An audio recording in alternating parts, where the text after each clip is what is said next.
Hello students. आज इस video में हम functional groups and nomenclature of carbon compounds के बारे में जानेंगे, यानी कि प्रकार्यात्मक समूह एवं कार्बन यौगिकों के नामकरण नाम पद्धति के बारे में जानेंगे। पढ़ना शुरू करते हैं। हम ये जानते हैं कि कार्बन अत्यंत महत्वपूर्ण तत्व है, अर्थात कार्बन कई सारे कार्बन परमाणुओं के साथ आबंध बना सकता है। इससे लंबी श्रृंखला बनती है और कई सारे यौगिक, अत्यधिक संख्या में हमें कार्बन यौगिक देखने को मिलते हैं। सामान्यतः कार्बन को हमने हाइड्रोजन के साथ यौगिक बनाते हुए देखा है, किंतु कार्बन अन्य तत्व जैसे कि हैलोजन अर्थात क्लोरीन, ब्रोमीन, आयोडीन, फ्लोरीन इत्यादि के साथ भी आबंध बनाता है, यानी कि उनके साथ केमिकल बॉन्ड बनाता है, जुड़ता है। इसके अलावा ये अन्य परमाणु ऑक्सीजन, नाइट्रोजन, सल्फर के साथ भी आबंध बनाता है। और जब ये परमाणु, ये अर्थात chlorine, bromine, iodine, fluorine, sulphur, nitrogen, oxygen या अन्य परमाणु जो हाइड्रोजन के अलावा कार्बन में जुड़ें, ऐसे परमाणुओं को हम कहते हैं विषम परमाणु। इन्हें हम विषम परमाणु क्यों कह रहे हैं? क्योंकि सामान्यतः कार्बन यौगिक में सबसे ज़्यादा संख्या में कार्बन के अलावा कोई तत्व मौजूद है, उपस्थित है, तो वो है हाइड्रोजन। तो हाइड्रोजन को प्रतिस्थापित कर, यानी कि अगर कोई हाइड्रोजन है, इस हाइड्रोजन को हटाकर उसकी जगह पर अगर कोई दूसरा तत्व, उसका परमाणु, जैसे कि अगर क्लोरीन जुड़ जाता है, तो ये जो क्लोरीन है उससे हम विषम परमाणु कहते हैं। अब कई बार क्या होता है कि ये विषम परमाणु जो है ना, अकेले और कई बार ये समूह में भी उपस्थित होते हैं, और ऐसे ही समूहों के बारे में हम पढ़ने वाले हैं जिन्हें प्रकार्यात्मक समूह कहा जाता है। तो विषम परमाणु या विषम परमाणुओं का समूह जो हाइड्रोकार्बन यौगिक में जुड़कर उन्हें विशिष्ट गुण प्रदान करते हैं, वैसे समूह को या फिर परमाणु को हम प्रकार्यात्मक समूह कहते हैं। और यह हाइड्रोकार्बन यौगिक में कैसे जुड़ेंगे? कोई भी अगर यौगिक है तो उस यौगिक में जो हाइड्रोजन परमाणु है उसको प्रतिस्थापित करके, जैसे अभी हम देखते हैं, यहाँ पर हमने बनाया है एक कार्बन श्रृंखला, और इस कार्बन श्रृंखला में हम जोड़ते हैं पहले हाइड्रोजन। तो ये कार्बन श्रृंखला है और कार्बन की वैलेंसी यानी कि संयोजकता 4 होती है, इसीलिए हर एक कार्बन जो है अपने आसपास के सभी परमाणुओं के साथ जुड़कर 4 आबंध बनाएगा। और यहाँ हम हाइड्रोजन जोड़ते हैं सभी परमाणुओं के साथ। यह हाइड्रोजन विषम परमाणु का अर्थ क्या हुआ? इस हाइड्रोजन को प्रतिस्थापित कर यहाँ पर कोई दूसरा परमाणु जैसे कि क्लोरीन जुड़ सकता है, या फिर इस हाइड्रोजन को प्रतिस्थापित कर यहाँ पर नाइट्रोजन जुड़ सकता है। ये जुड़ना और कार्बन और नाइट्रोजन के बीच आबंध बनना जो है वो इन दोनों की संयोजकता पर निर्भर करेगा। किंतु हम क्या समझ रहे हैं कि हाइड्रोजन को हटाकर यहाँ पर नाइट्रोजन आया।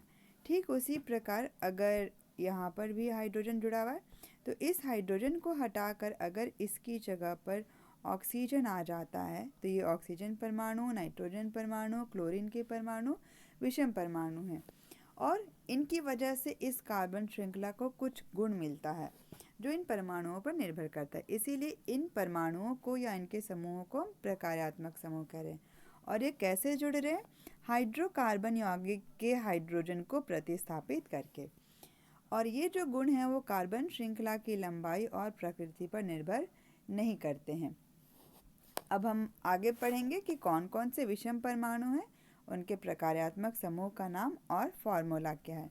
तो विषम परमाणु हम लोग यहाँ पर 2 ही प्रकार के पढ़ेंगे। पहला हैलोजन, जिसमें 2 उदाहरण क्लोरीन और ब्रोमीन, ये इनका संकेत है, और दूसरा विषम परमाणु है ऑक्सीजन। अगर क्लोरीन और ब्रोमीन विषम परमाणु के रूप में उपस्थित हों तो प्रकार्यात्मक समूह कहलाता है हैलो, और इन्हें हम नाम के साथ जोड़ते हैं क्लोरो ब्रोमो, और ये हाइड्रोजन परमाणु को प्रतिस्थापित करते हैं। एक हाइड्रोजन परमाणु को प्रतिस्थापित करके एक क्लोरीन जुड़ेगा, और ब्रोमीन भी एक ही हाइड्रोजन को प्रतिस्थापित करता है। अगर ऑक्सीजन विषम परमाणु है तो ये विषम परमाणु कई सारे प्रकार्यात्मक समूह बनाता है, जैसे OH के रूप में ये अल्कोहल प्रकार्यात्मक समूह है। CHO, जहाँ पर ऑक्सीजन द्वि आबंध के साथ जुड़ा हुआ है, हाइड्रोजन एकल आबंध के साथ एल्डिहाइड बनाता है। कार्बन ऑक्सीजन के साथ ये द्विआबंध के साथ जुड़कर कीटोन प्रकार्यात्मक समूह बनाता है। कार्बोक्सिलिक अम्ल जो है ये ऑक्सीजन के 2 परमाणु और एक हाइड्रोजन के साथ मिलकर COOH COOH कार्बोक्सिलिक अम्ल प्रकार्यात्मक समूह बनाता है। आगे आगे हम इन प्रकार्यात्मक समूहों के जुड़ने पर किसी कार्बन श्रृंखला का नाम कैसे बदल जाता है ये जानेंगे और अभ्यास भी करेंगे। इनके बारे में और हम जानेंगे। पढ़ना शुरू करते हैं। पहले नाम पद्धति के नियम चरण। पहले तो हमें कार्बन यौगिकों में परमाणुओं की संख्या ज्ञात करनी है। 1 परमाणु है कार्बन का, 2 है, 4 परमाणु है, 5 परमाणु है। इससे हमें मूल श्रृंखला का नाम मिलेगा। कैसे? अगर 1 परमाणु है तो मीथेन नाम होगा, अगर 2 है तो एथेन एथे शब्द आएगा, और अगर 3 है तो नाम जो है वो प्रोपेन शब्द उसमें आना चाहिए। तो कार्बन के परमाणुओं की संख्या हमें ज्ञात करनी है। यहाँ पर कार्बन छूट गया, यहाँ पर कार्बन परमाणुओं की संख्या हमें ज्ञात करनी है। इससे मूल श्रृंखला का नाम मिल जाएगा। प्रकार्यात्मक समूह के अनुसार मूल नाम में या तो पूर्वलग्न यानी कि नाम के आगे या फिर अनुलग्न पीछे जोड़ते हैं। यदि अनुलग्न हुआ तो कार्बन श्रृंखला के नाम से अंत का ई हटाकर, जैसे हम प्रोपेन की इंग्लिश स्पेलिंग लिखे तो PROPANE होता है, तो ये ई को हटाकर हम समुचित तरीके से अनुलग्न को जोड़ते हैं और सही नाम मिलता है। अगर असंतृप्त कार्बन श्रृंखला है तो उसका नाम बनाने के लिए हम लोग एल्केन का AN ही हटाकर, अगर द्विआबंध वाला एल्कीन हुआ तो ENE ईन जोड़ते हैं, ईन जोड़ेंगे। या फिर अगर त्रिआबंध ट्रिपल बॉन्ड वाला हुआ तो हम लोग एल्केन का ANE हटाकर YNE अर्थात आइन जोड़ते हैं। उदाहरण से हमें ये और अच्छे से समझ में आएगा। सबसे पहले हैलोजन। हैलोजन उदाहरण विषम परमाणुओं का क्लोरीन, ब्रोमीन, फ्लोरीन, आयोडीन। ये चारों 17वें समूह के सदस्य हैं और इनको हैलोजन के नाम से जाना जाता है, और इनका नाम पूर्वलग्न के रूप में कार्बन श्रृंखला के साथ जुड़ता है। अर्थात अगर किसी संरचना में, जैसे एक संरचना हम यहाँ पर बनाते हैं, इसकी संरचना में अगर क्लोरीन जुड़ा हुआ है और बाकी जो संयोजकता है वो हाइड्रोजन के साथ पूरी हो रही है, तो इस यौगिक के नाम में क्लोरीन पहले आएगा। तो हमें सबसे पहले स्टेप्स में हमने क्या सीखा था कि कार्बन परमाणुओं की संख्या ज्ञात करनी है। यहाँ पर है कार्बन परमाणु 1, 2, तो ये जो नाम हो जाएगा 2 कार्बन परमाणु होने से एथेन। Cl हैलोजन है, पूर्वलग्न के रूप में जुड़ेगा। क्लोरीन के लिए क्लोरो है, तो ये नाम में पूर्वलग्न जुड़कर हो जाएगा पूरा नाम क्लोरो एथेन। तो हमने कार्बन की गिनती की, 2 कार्बन होने से एथेन, हैलोजन पूर्वलग्न है तो नाम की शुरुआत में लगाया क्लोरो एथेन। दूसरा उदाहरण, अभी हम मान लेते हैं श्रृंखला में 3 कार्बन है और 1 कार्बन के साथ ब्रोमीन जुड़ा हुआ है हाइड्रोजन को प्रतिस्थापित करके, और बाकी सभी जगह हाइड्रोजन जुड़ा हुआ है। तो ऐसे में इस यौगिक का नाम हम कैसे ज्ञात करेंगे? सबसे पहले कार्बन गिनती करेंगे। 3 कार्बन है तो नाम में आएगा प्रोपेन। अच्छा, हमें ये भी ध्यान रखना है कि ये एकल आबंध के साथ कार्बन जुड़ा है या द्विआबंध या त्रिआबंध के साथ, उस प्रकार नाम भी बदलता जाएगा।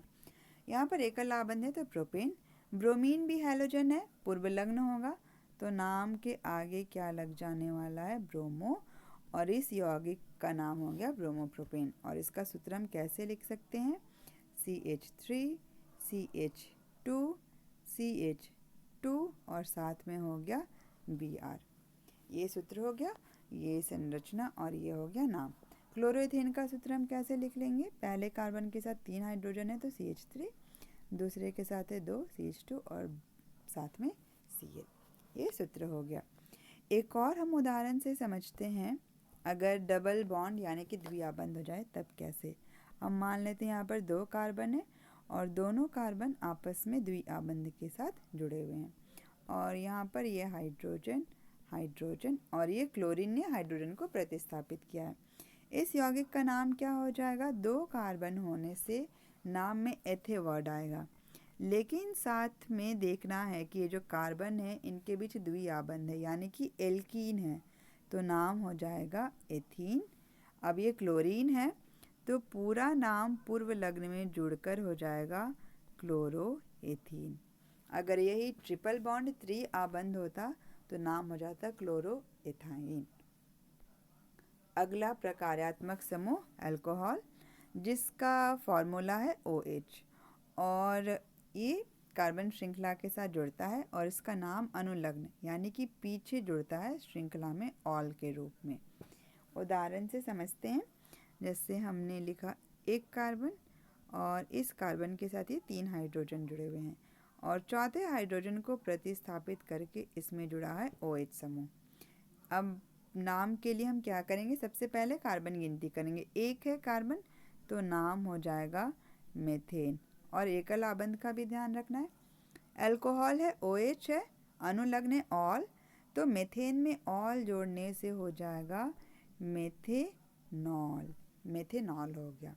इसी प्रकार अगर 2 कार्बन है और एक OH ग्रुप यानी कि समूह जुड़ा हुआ है, बाकी हाइड्रोजन, तो इस यौगिक का नाम क्या हो जाएगा, 2 कार्बन होने से नाम होगा एथेन और OH है ऑल लगेगा पीछे तो ये हो जाएगा एथेनॉल।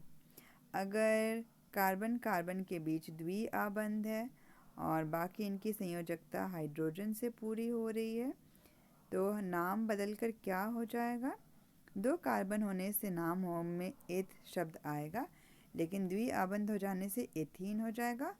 अल्कोहल है ऑल लगेगा तो नाम हो जाएगा एथेनॉल।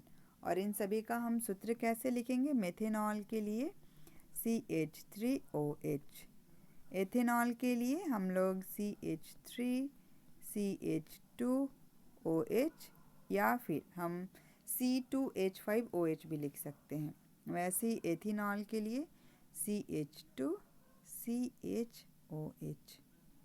इसका जो एक और मैंने बताया उसे भी लिख लेते हैं C2H5OH। ये दोनों ही सूत्र चलेगा। तो अल्कोहल के लिए पीछे में ऑल लगाना है, कार्बन की गिनती कर लेनी है।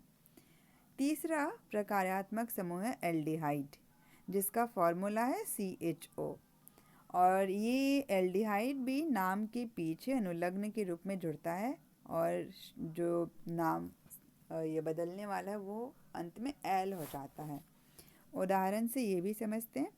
जैसे एक कार्बन और इसके साथ जुड़ा CHO। अब यहाँ पर ध्यान देने वाली बात ये है कि जब भी एल्डिहाइड यानी कि CHO समूह जुड़ता है जिसकी संरचना है CO और इसके साथ H और ये बॉन्ड इसके साथ कुछ भी यहाँ पर जुड़ सकता है, ये CHO की संरचना है। तो जब भी एल्डिहाइड ग्रुप जुड़ता है ना, कार्बन की गिनती बढ़ जाती है। एक कार्बन, ये हो गया दूसरा कार्बन, तो नाम हो जाएगा पहले मूल श्रृंखला के अनुसार एथेन। अब नाम के पीछे लगना है एल तो हो जाएगा एथेनैल, नाम एथेनैल हो गया।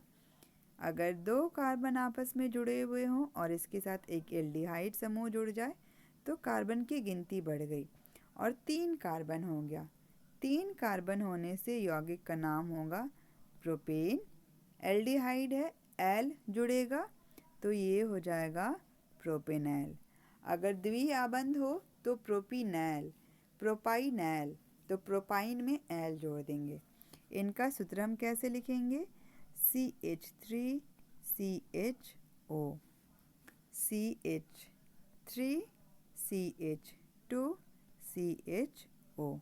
और अगर संरचना बनानी हो तो ये संरचना है और अगर हमें विस्तृत संरचना बनानी हो तो हम क्या करेंगे, ये जो है इसे हम यहाँ डिटेल में लिख देंगे COH।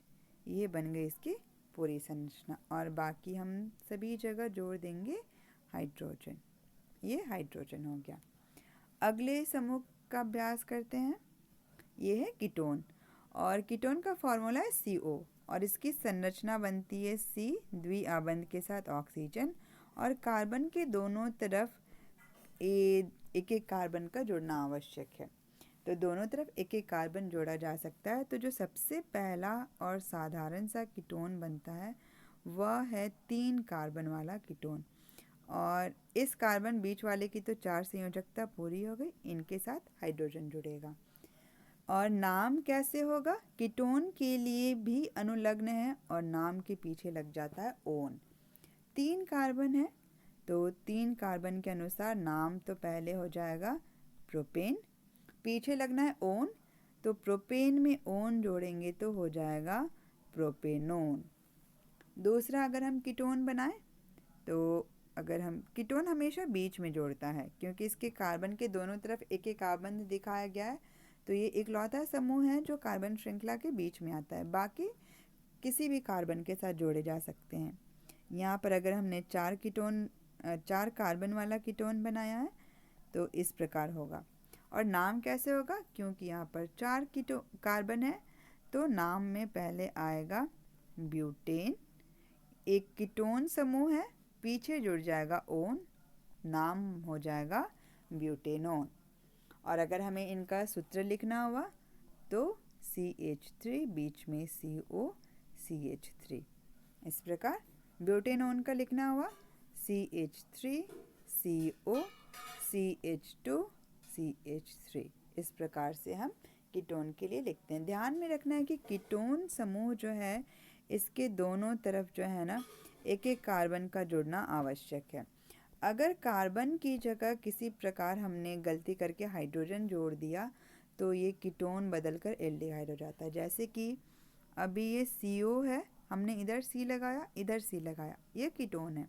अब जैसे ही हमने एक तरफ ये CO और H लगाया ना, अभी हम क्या देख पाएंगे कि ये जो CHO बन गया ये एल्डिहाइड है। तो हमें ध्यान में रखना है कि कीटोन के दोनों तरफ कार्बन जोड़ना आवश्यक है, दोनों तरफ ही कार्बन जुड़ेगा। अगला समूह है प्रकारात्मक समूह कार्बोक्सिलिक अम्ल, और इसका सूत्र यानी कि फॉर्मूला हो गया COOH। और ये कैसे जुड़ा होता है? कार्बन के एक तरफ ऑक्सीजन द्विआबंध में और दूसरा ऑक्सीजन इस प्रकार हाइड्रोजन के साथ जुड़ा होता है। तो ये जो कार्बन है वो हाइड्रोजन या फिर किसी कार्बन श्रृंखला के साथ जुड़ सकता है, और ये कीटोन के जैसे बीच में नहीं, अंतिम में जुड़ता है या फिर पहले कार्बन में जोड़ा जा सकता है। कार्बोक्सिलिक अम्ल भी अनुलग्न के रूप में नाम के पीछे लगता है और ये लगता है ओइक अम्ल, और नाम में अम्ल लगा हुआ है तो अर्थात है कि अम्ल के जैसे व्यवहार प्रदर्शित करता है। उदाहरण से हम समझते हैं किस प्रकार हम नामकरण करेंगे। तो हम लोग यहाँ पर बनाते हैं कार्बन श्रृंखला और हम इसमें जोड़ देते हैं ये कार्बोक्सिलिक अम्ल का समूह। इस कार्बन के साथ 3 हाइड्रोजन। पहला काम क्या है? कार्बन की गिनती कर लेना। 2 कार्बन है तो नाम में क्या हो जाएगा? एथेन।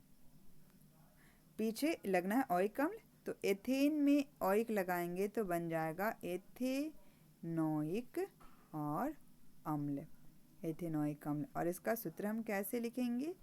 CH3COOH। अगर हम इस कार्बोक्सिलिक समूह के साथ हाइड्रोजन जोड़ दें बस, तो नाम क्या हो जाएगा? क्योंकि बस एक ही कार्बन है तो ये हो जाएगा मीथेन। ओइक जोड़ेंगे तो हो जाएगा मेथेनोइक अम्ल, और इसका सूत्र क्या हो जाएगा? HCOOH। मेथेनोइक अम्ल को फॉर्मिक एसिड यानी कि फॉर्मिक अम्ल भी कहते हैं, और ये फॉर्मिक अम्ल चींटियों के डंक में पाया जाता है। जब चींटियां हमें काटती हैं, जो तीक्ष्ण दर्द है, तेज दर्द होता है, वो HCOOH यानी कि फॉर्मिक एसिड, फॉर्मिक अम्ल की वजह से होता है।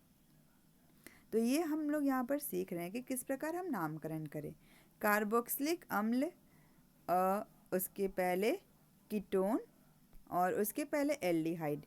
इन तीनों समूहों में क्या खास बात है कि इन तीनों समूहों में है कार्बन।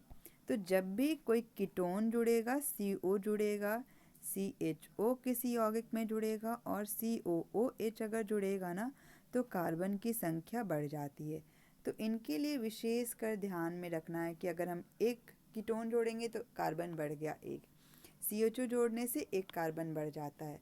तो नामकरण करते समय हमें कुल कार्बन गिनना है, चाहे वो प्रकार्यात्मक समूह का हो या पहले से दिया हुआ हो, और उसी के आधार पर हम नाम लिखेंगे। कुछ अभ्यास प्रश्न है और ये सूत्र दिए हुए हैं और इनके आधार पर नामकरण करना है। अगर दिक्कत हो तो हम नामकरण कैसे करें, पहले संरचना बना लें। जैसे मैं एक बनाती हूँ C4H8। हम लोग सूत्र को भी देखते हुए ना अनुमान लगा सकते हैं कि इसका नामकरण कैसे हो सकता है। अब जैसे C4H8 है ना, हमने पहले पढ़ा है एल्कीन के बारे में, जिसमें कार्बन जितनी संख्या में होते हैं ना, हाइड्रोजन उसकी दुगुनी संख्या में होते हैं, और इनका सामान्य सूत्र है CnH2n। यहाँ पर C4H8 है, मान लेते हैं हमें ये सूत्र याद नहीं समझ में आ रहा, तो पहले हम क्या करेंगे कि हम सभी कार्बन के साथ ना ये हाइड्रोजन जोड़कर गिनती पूरी करने की कोशिश करेंगे। अब हाइड्रोजन तो 8 है, दोनों कार्बन के साथ, तो ये हमने मान लेते हैं हमने पहले यहाँ पर ये तीन करके 6 कार्बन जोड़ दिया। बचा यहाँ पर ये 7 कार्बन और ये 8वां कार्बन, लेकिन सारे कार्बन की संयोजकता पूरी नहीं हो रही है। तो ये कैसे संरचना बनेगी, अर्थात किसी दो कार्बन के बीच क्या है, द्विआबंध है, और इस प्रकार क्या हो रहा है, यहाँ पर एक हाइड्रोजन और ये वाला जो हाइड्रोजन है ये नहीं होगा, और ये बन गई पूरी संरचना। तो हम सूत्र को देखते हुए संरचना बनाएंगे, तब हमें नाम मिल जाएगा। जैसे 4 कार्बन है, पहले कार्बन गिनेंगे, 4 कार्बन होने से नाम में आएगा ब्यूट शब्द। डबल बॉन्ड है, द्विआबंध है, तो ये हो गया एल्कीन, यानी कि हो गया ब्यूटीन। वैसे ही हम इन सभी के लिए पहले क्या करेंगे ना, संरचना बना लेंगे। संरचना बना लेने से नामकरण, नाम पद्धति करना आसान होता है। आगे इसका ठीक उल्टा, अभी सूत्र नाम दिया हुआ है और इनके लिए हमें सूत्र लिखना है। अब ये भी कैसे करेंगे, हमें नाम देखकर समझ में आ जाना चाहिए अब तक कि किस नाम में कौन सा प्रकार्यात्मक समूह है। अब जैसे एक है ये एथेनॉल, एल है, एल हमने किसके लिए पढ़ा, एल जुड़ रहा है एल्डिहाइड के लिए ना, एल। इसका मतलब है कि ये जो प्रश्न है एथेनॉल, इसमें जो समूह है उस ये है एल्डिहाइड CHO। तो इसका सूत्र क्या हो जाएगा, एथे है मतलब 2 कार्बन, तो ये पहला कार्बन और एक दूसरा कार्बन होगा, और इसके साथ ये 3 हाइड्रोजन। तो इस प्रकार हमें सूत्र मिल जाएगा। हेक्साइन है, हम इसको तोड़ेंगे। एक तो हमें नाम का आधा हिस्सा कार्बन की गिनती बताएगा, और बाकी जो अनुलग्न है या पूर्व लग्न है वो हमें प्रकार्यात्मक समूह के बारे में। जैसे हेक्साइन, हेक्स शब्द बताता है कि इस यौगिक में 6 कार्बन है, और ये आइन बताता है कि कहीं पर 2 कार्बन के बीच जो है ट्रिपल बॉन्ड यानी कि त्रिआबंध है। तो इन सभी के लिए भी हम पहले इनकी संरचना बनाते हुए इन सभी का नाम लिखेंगे। जैसे मैं एक बनाती हूँ यहाँ पर, और कौन सा बनाया जाए, हेक्साइन ही बनाते हैं। हेक्साइन नाम हेक्सा है, यानी कि इसमें है 6 कार्बन, तो 1 2 3 4 5 6 कार्बन। आइन है अर्थात एल्काइन है, यानी कि कहीं पर भी त्रिआबंध यानी कि ट्रिपल बॉन्ड होगा। अब जब एक जगह ट्रिपल बॉन्ड हो गया तो बाकी जगह हो जाएगा सिंगल बॉन्ड यानी एकल आबंध, और जिस कार्बन की संयोजकता है अधूरी यानी कि जिसकी 4 संयोजकता पूरी नहीं हुई है, उन सभी के साथ हम जोड़ देंगे हाइड्रोजन।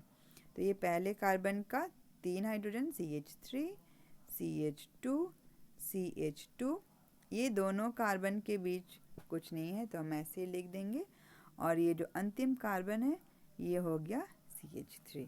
हम चाहें तो इनके बीच ये ट्रिपल बॉन्ड बना सकते हैं, और इस तरह से हमें ये सूत्र मिल जाता है हेक्साइन का। इससे हम छोटा करके कंडेंस करके कैसे लिख सकते हैं, हेक्साइन का 6 कार्बन, और हाइड्रोजन गिनती कर लेते हैं, 3 3 6 2 8 3 11। कुछ गड़बड़ है, और मुझे जोड़ने में गड़बड़ी हुई। 3 3 6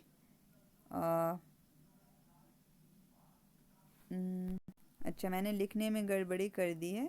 यहाँ पर ये 2 कार्बन है, CH2 है, तो ये हो जाएगा टोटल 3 2 5 2 7 3 10। तो ये सूत्र हो गया C6H10। और ध्यान में रखना है, मेरे जैसे गड़बड़ी नहीं करनी है। यहाँ पर मैंने सही बनाया था 2 हाइड्रोजन और यहाँ लिखने में गड़बड़ी हुई। तो इस प्रकार ये 10 हाइड्रोजन और 6 कार्बन, और इस प्रकार हमें मिल जाएगा हेक्साइन का सूत्र। उम्मीद है कि ये प्रकार्यात्मक समूह नाम पद्धति समझ में आई होगी। थैंक यू इतनी देर तक वीडियो देखने के लिए, समझने के लिए। Happy learning.